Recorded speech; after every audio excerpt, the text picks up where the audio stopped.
నమస్తే. నేను నా సినిమా కార్యక్రమానికి వనితా టీవీ ప్రేక్షకులందరికీ స్వాగతం, సుస్వాగతం.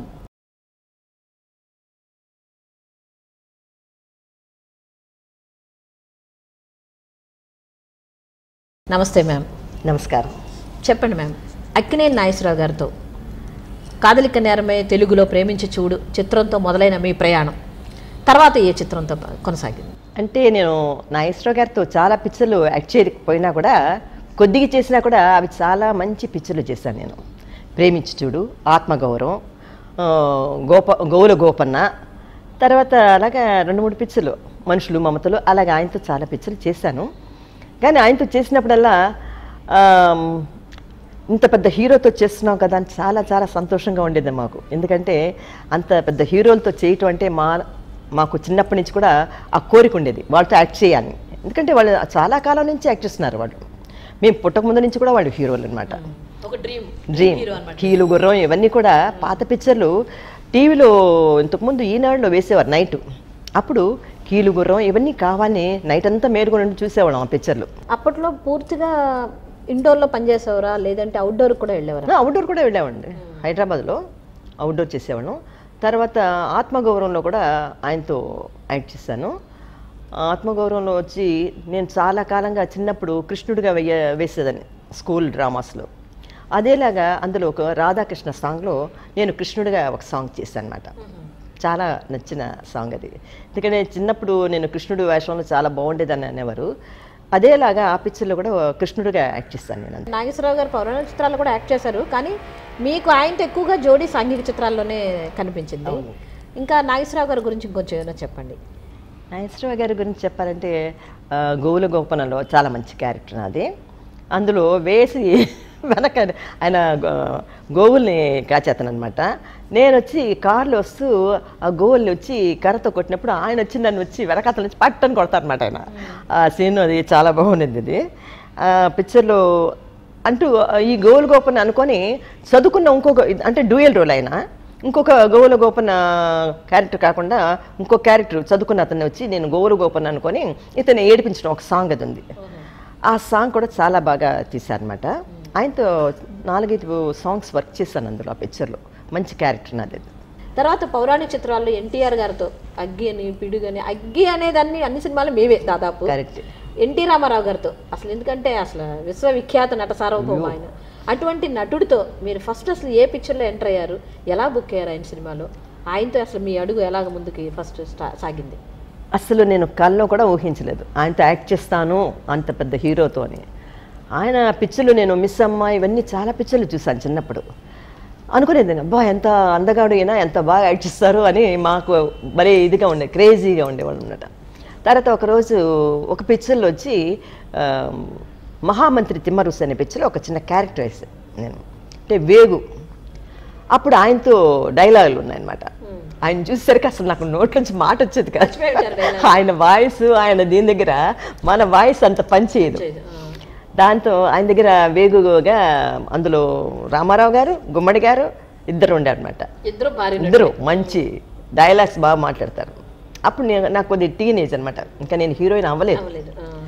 అప్పుడు నా డైలాగ్ అందులో నా క్యారెక్టర్ కూడా వేగు కదా, అది యాస్గా మాట్లాడాలి డైలాగులు. ఆర్డినరీ కాకుండా ఒక కోయి భాషలాగా వస్తుంది అనమాట. సరే ఎలానో యాక్ట్ చేస్తాను ఆ పిక్చర్లో. తర్వాత జ్ఞాపకం లేదండి, చాలా చిన్నప్పుడు, చాలా చిన్నదాన్ని. మర్చిపోలేదు. ఫస్ట్ కొద్దిగా షాక్ అయింది, ఎందుకంటే అంత పెద్ద హీరోతో మనం డైలాగ్ చెప్పాలి కదా అనేసరికి. రెడీ, షార్ట్ రెడీ అనేసరికి డైలాగ్ మర్చిపోయేదాన్ని. చెప్పమ్మా పాప అనేవారు.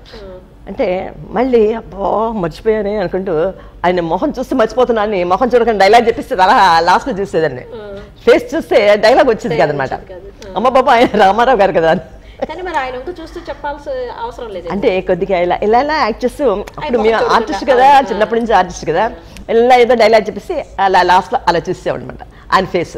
అంటే డైలాగ్ అయిపోయింది కదా అబ్బాడే అని ఆ ఫేస్ చూసాను, పని అయిపోయింది అని. అలాగే ఆయన యాక్ట్ చేశాను. తర్వాత ఒక అగ్గి పిడుగు, అందులో ఆయనతోనే డైరెక్ట్గా యాక్ట్ చేయాల్సి వచ్చింది. ఫస్ట్ డే సాంగ్ పెట్టారు, డైలాగ్ లేదు.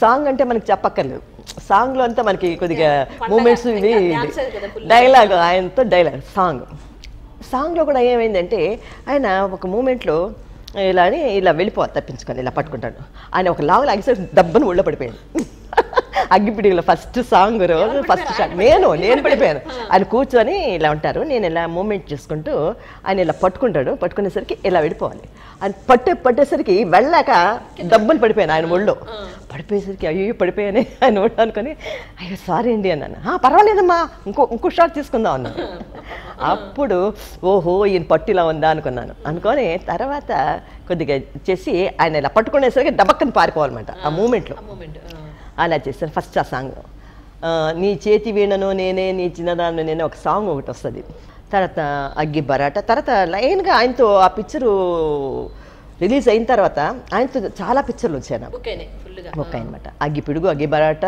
పిడుగు రాముడు అగ్గి మీద చాలా పిక్చర్లు అంత అగ్గి వస్తుందన్నమాట అయితే ఇందులో అన్ని పౌరాణికమే మొత్తం అన్ని పౌరాణికమే కానీ ఒక సోషల్ పిక్చర్ చేశాను చిట్టి చెల్లెళ్ళు అందులో కూడా మంచి సాంగ్ ఉంది హిట్ సాంగ్ అది డ్యాన్స్ డైరెక్టర్ చెప్పే స్టెప్స్ని మరింత వేగవంతం చేసేవారా మీరు లేదంటే ఆయన అలా స్టెప్స్ చెప్పారు లేదండి కొంతమంది మాస్టర్లు చాలా ఫాస్ట్గా ఇప్పుడు కొంతమంది హీరాలాల్ మాస్టర్ వీళ్ళు వాళ్ళ మూమెంట్స్ అన్నీ చాలా ఫాస్ట్గా ఉంటాయి దీనికి తట్టుకొని ఆయన వాడికి క్లాప్ ఇస్తుంటారు అనమాట ఆ టెంపోలో మనం యాక్ట్ చేయాలన్నమాట పరిగెత్తాలి పరిగెట్టంటే మామూలుగా పరిగెట్టడం కాదు నేను ఒకసారి సింగపూర్ వెళ్ళాం ప్రోగ్రామ్స్కి మలేషియా సింగపూర్ వెళ్ళినప్పుడు అక్కడ పెద్ద స్టేజ్ చాలా పెద్ద స్టేజ్లు అనమాట సాంగ్ వేస్తారు మనం మూమెంట్ చేసుకుంటూ రావాలి 1 2 అన్న తర్వాత సాంగ్ మ్యూజిక్లో స్టార్ట్ అవుతున్నప్పుడు అక్కడి నుంచి ఇంత దూరం వచ్చేసరికి ఈ కార్నర్కి అక్కడే ఉండిపోయాం అనమాట సాంగ్ అయిపోయింది సెంటర్ ఏమో స్టేజ్కి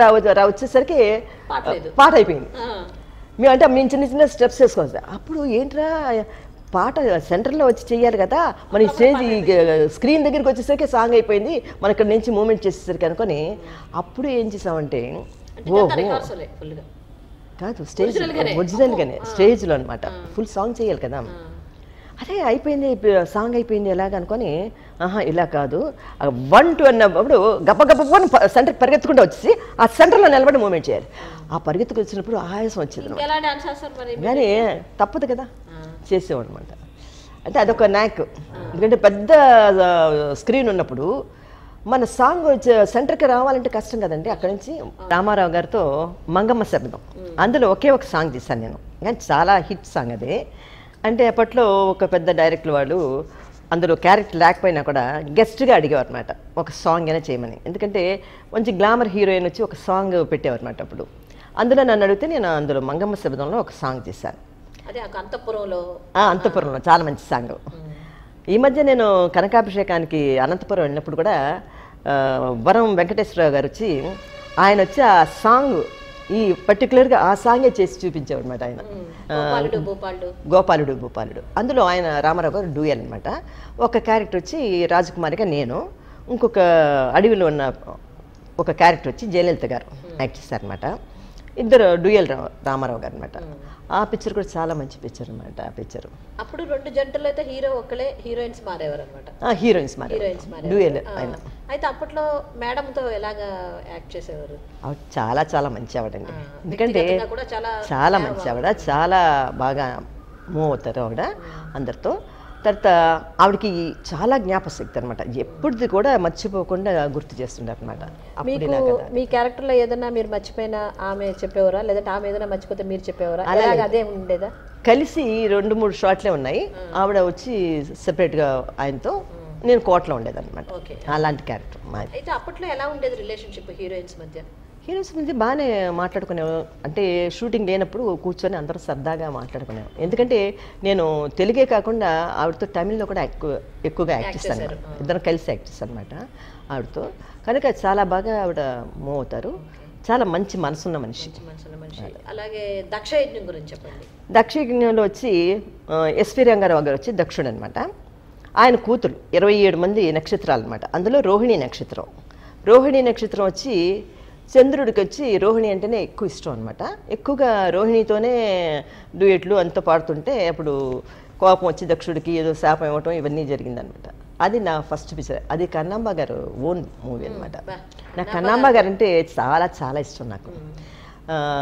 కన్నాంబ గారితో అప్పుడు వచ్చి దక్షజ్ఞలో, తర్వాత కుచేల అని ఒక పిక్చర్, అందులో కూడా నేను యాక్ట్ చేశాను కుచేలుడు కూతురుగా. ఆవిడ అంటే ఆవిడ అంటే నాకు చాలా ఇష్టం అనమాట. నేను ఫస్ట్ మూవీ యాక్ట్ చేస్తున్నప్పుడే ఆవిడ చనిపోతే వాళ్ళ ఇంటికి కూడా వెళ్ళాను నేను.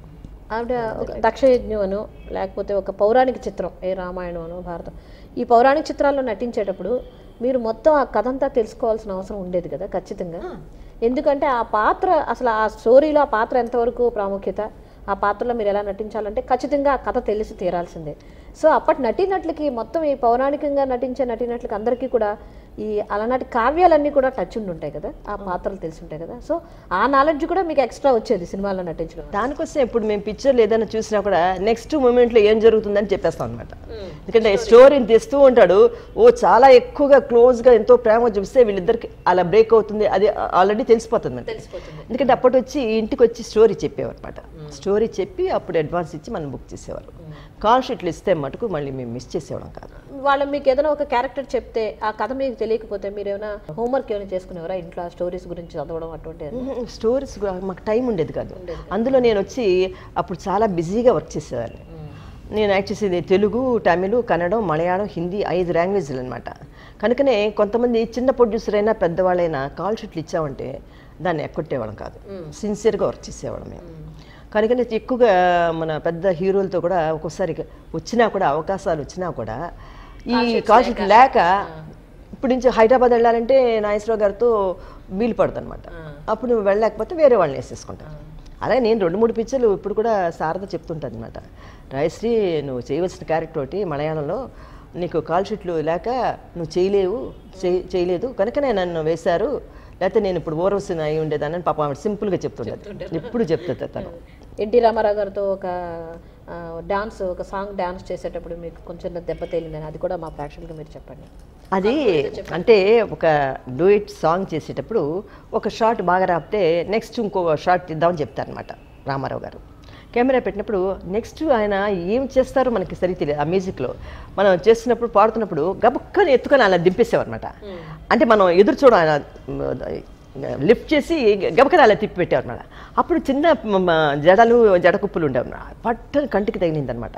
తగిలేసరికి కంట్లోంచి అలా నీళ్ళు వచ్చింది. మళ్ళీ ఏం చెప్పలేం, పెద్ద హీరో కదా మనం ఏం చెప్పలేం. అప్పుడు వచ్చి అంటే ఓకేనమ్మా ఇది బాగుందా అనేవారు.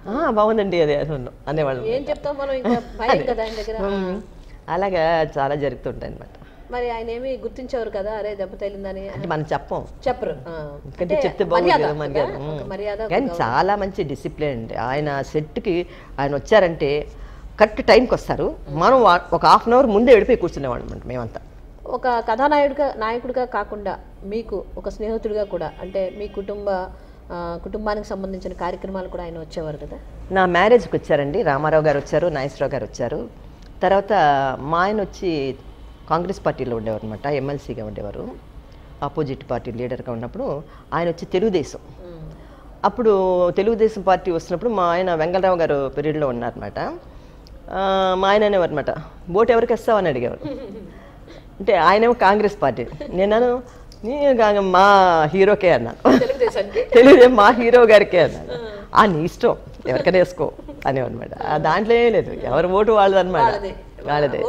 కానీ పాపం ఆయన మా వారు చనిపోయినప్పుడు కూడా వచ్చారు, మా ఇంటికి వచ్చారు, హాస్పిటల్లో ఉన్నప్పుడు చూశారు, చాలా ఇదిగా చేశారు, నాకు చాలా హెల్ప్ చేశారు కూడా. అక్కడ హైదరాబాద్లో ఆయన సీఎంగా ఉన్నప్పుడు కొన్ని విషయాల్లో ఆయన హెల్ప్ అడిగితే నాకు చాలా సహాయం అందించారు. అంటే ఒక నటుడుగా కాకుండా ఒక స్నేహశీలు కూడా ఆయన, చాలా మంచి శ్రేయోభిలాషిగా ఉండేవారు. అది. Thank you ma'am, thank you very much. Thanks. అయితే వచ్చే వారం రాజశ్రీ మేడంతో మరిన్ని అనుభవాలు, మరిన్ని చిత్ర విశేషాలు తెలుసుకుందాం. సెలవు.